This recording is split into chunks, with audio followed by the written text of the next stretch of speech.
तो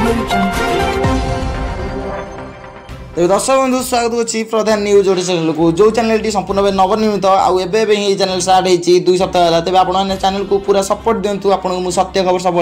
पहुँचेगा चेष्टा करी आपको सब खबर अपडेट मुझे दे चलि तेज आज खबर अच्छी रेलवे गोटे नुआ रूल अच्छी टिकेट बुकिंग को नहीं बड़ घोषणा होती 1 अक्टोबर में लागू होगा जाऊँगी बड़ नियम तेज जाणी रखु ये नियमटी कौन भारतीय railway online ticket booking system एक बड़ परिवर्तन करी रेलवे बोर्ड यात्री मानी नूतन टिकेट बुकिंग नियम घोषणा कर सारी नियम 1 अक्टोबर 2025 रु लागू हो तेज यह नियम केवल से ही लोक लागू हो जो मानकर आधार जांच कर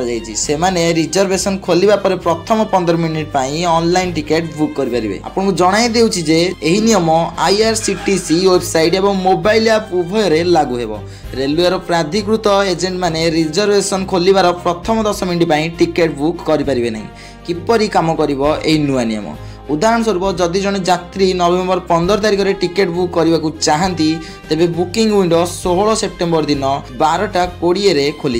12:20 रु 12:35 मध्य केवल आधार जांचित IRCTC अकाउंट थी उपभोक्ता माने एही ट्रेन पर टिकेट बुक करेंगे आधार प्रमाणीकरण बिना कौन बुकिंग संभव हो पारे तेज आधार जांच बाध्यतामूलक रही प्रथम थर नुहे जे आधार प्रमाणीकरण को नहीं ट्रेन टिकेट बुकिंग सहित संजोग कर जुलाई 2025 रे भारतीय रेलवे यात्री मानी ऑनलाइन रे तत्काल टिकेट बुक करने आधार जांचित IRCTC अकाउंट रखा बाध्यतामूलक करथिला आधार प्रमाणीकरण नथिबा उपभोक्ता मानकु IRCTC वेबसाइट एवं मोबाइल ऐप माध्यम तत्काल टिकेट बुक करिवारु बारण करा जायतिला तेज यात्री मानक कौन करने पड़ो असुविधा एड़ाई यात्री मैंने अक्टोबर 1 पूर्व से आधार नंबर को